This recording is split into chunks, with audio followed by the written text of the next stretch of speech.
भाषा नदी की धारा की तरह चंचल है, वह रुकना नहीं जानती।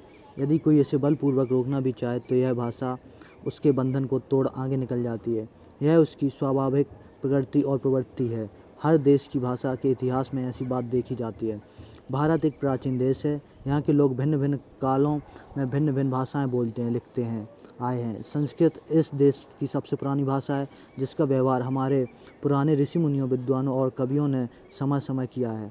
इसकी प्राचीनतम रूप संसार की सर्वप्रथम कृति ऋग्वेद में देखने को मिलता है। संस्कृत को आर्य भाषा या देव भाषा भी कहते हैं। यह आर्य भाषा अनुमान है लगभग 3400 वर्ष पुरानी है। इस हिंदी इसकी आर्य भाषा संस्कृत की उत्तराधिकारी है, जिसकी उत्पत्ति की कथा निम्नलिखित है। भारतीय आर्य भाषा संस्कृत का इतिहास 3500 वर्षों का है। इस इतिहास को 3 कालों में बांटा गया है। प्राचीन भारतीय आर्य भाषा काल 1500 ईस्वी पूर्व से 500 ईस्वी पूर्व तक, मध्यकालीन भारतीय आर्य भाषा काल 500 ईस्वी पूर्व से 1000 ईस्वी तक, आधुनिक भारतीय आर्य भाषा काल 1000 ईस्वी से आज तक। इन तीनों कालों का संक्षिप्त भाषिक परिचय इस प्रकार है। प्रथम काल में चारों वेद, ब्राह्मण और उपनिषदों की रचना हुई, जो वैदिक संस्कृत में लिखे गए हैं। इन ग्रंथों की भाषा का रूप एक नहीं है। भाषा का सबसे पुराना रूप ऋग्वेद संहिता में पाया जाता है। लोगों का कहना है कि वैदिक संस्कृत का सबसे पुराना रूप तब का है जब आर्य पंजाब के आसपास निवास करते थे। फिर आर्य आगे बढ़े, इसी तरह वे पूरब की ओर बढ़ते गए और वैदिक भाषा का क्रमशः विकास होता गया। यह भाषा बोलचाल की नहीं, साहित्यिक विद्वानों और मनीषियों की थी।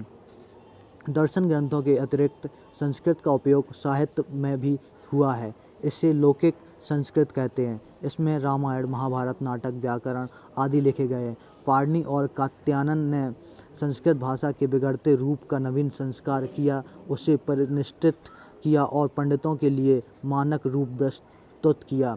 विदेशी विद्वानों हार्नली, ग्रियर्सन तथा बेवर ने इस संस्कृत को बोलचाल की भाषा नहीं माना, किंतु डॉक्टर भंडारकर और डॉक्टर गुणे ने इस मत का खंडन किया है। सच तो यह है कि साहित्य की भाषा बोलचाल की भाषा से थोड़ी भिन्न होती है।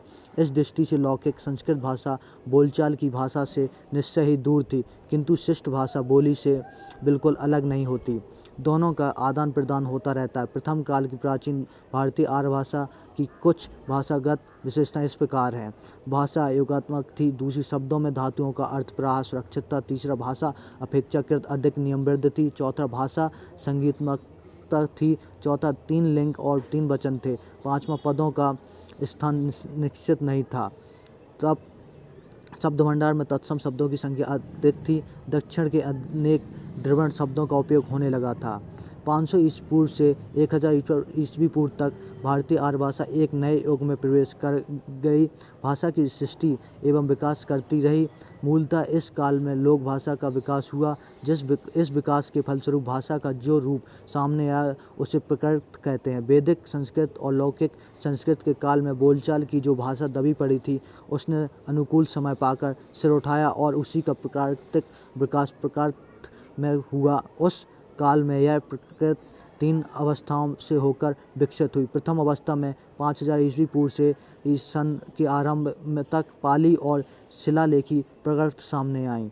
दूसरी अवस्था में ईस्वी सन के आरंभ में 500 ईस्वी तक अनेक प्रकार की प्रकृतों का और तीसरी अवस्था में 500 ईस्वी पूर्व से 1000 ईस्वी तक अपभ्रंशों का विकास हुआ। पाली भारत की प्रथम देश भाषा है। इसे सबसे पुरानी प्रकृत भी कहते हैं। इसी भाषा में भगवान बुद्ध और उनके अनुयायियों ने जनसाधारण को उपदेश दिए। सिंहल या श्रीलंका के लोग पाली को मगधी कहते हैं, क्योंकि इस भाषा की सृष्टि मगध में हुई थी, जिसमें तत्कालीन अनेक बोलियां और के तत्व वर्तमान हैं, जिसमें तद्भव शब्दों का प्रयोग अधिक हुआ है। धन्यवाद। अगर दोस्तों वीडियो पसंद आई हो तो लाइक करें।